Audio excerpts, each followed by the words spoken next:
Well, welcome back to Kingdom Pursuits, where we hear how God takes your passion and uses it to build the kingdom. Now, you don't find everybody every day that has a passion, at least at the NRB, for Santa Claus. But I'm sitting here with Wayne Vanderwall, and Wayne wrote the book on it.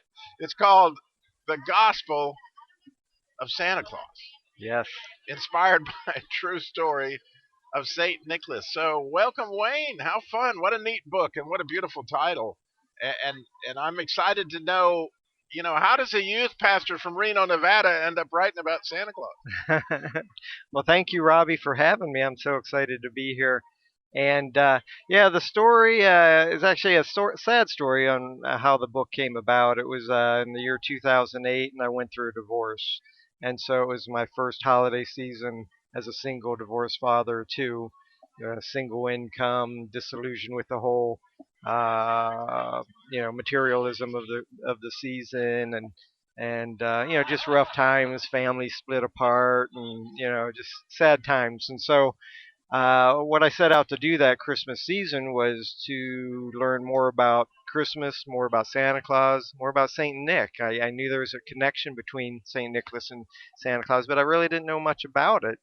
And so started doing research and discovering his story, his true story, what they've researched to know about him just blew me away. And truthfully, what we learned during that season about him really changed the way we did Christmas, my children and I, and also changed really our Christian faith in many ways.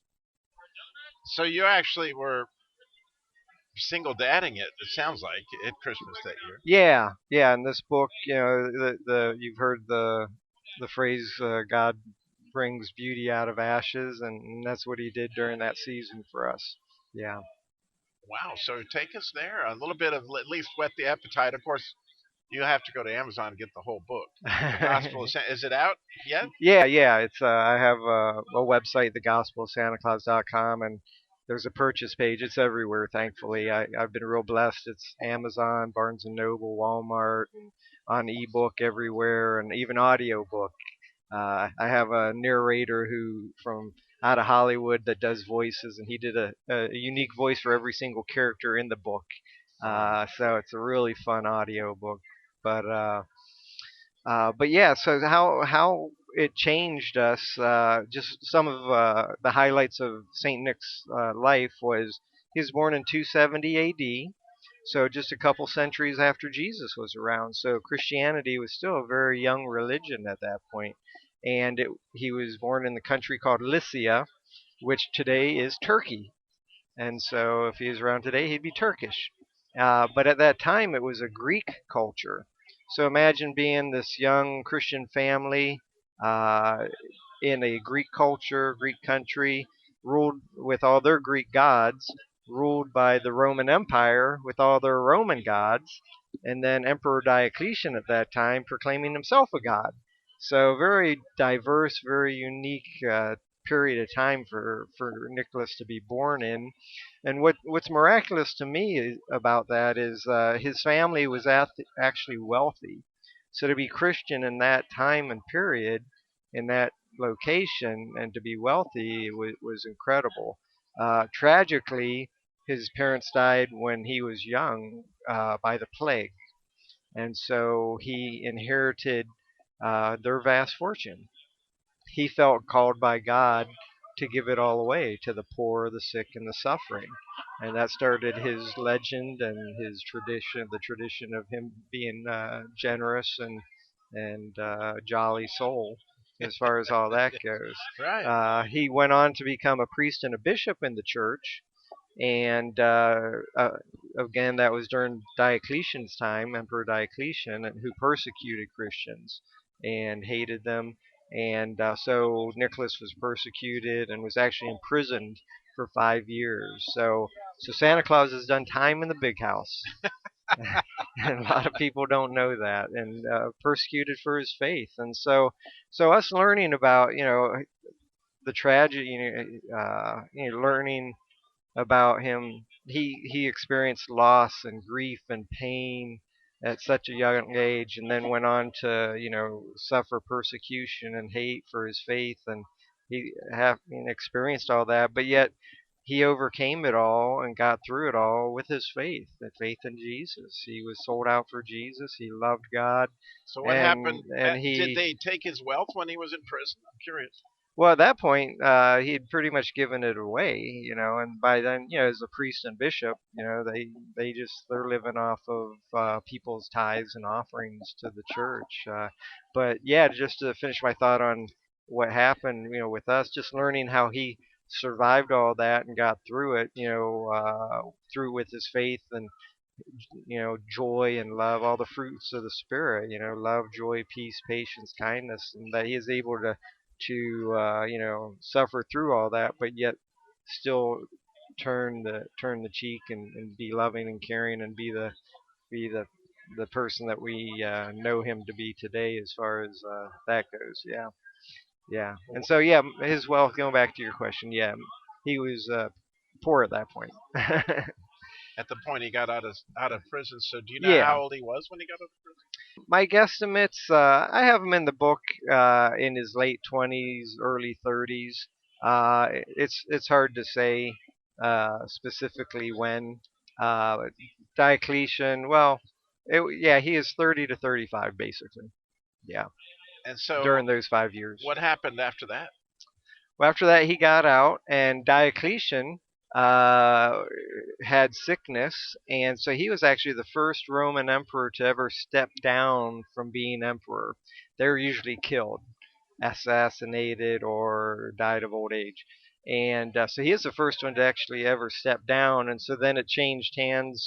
People were fighting for leadership through that during that time. We're talking 305 to 310 AD at this point. And then what happened by 315-ish, Constantine uh, became emperor and was held on to that. And we know how things went from that point with Constantine. So it's interesting.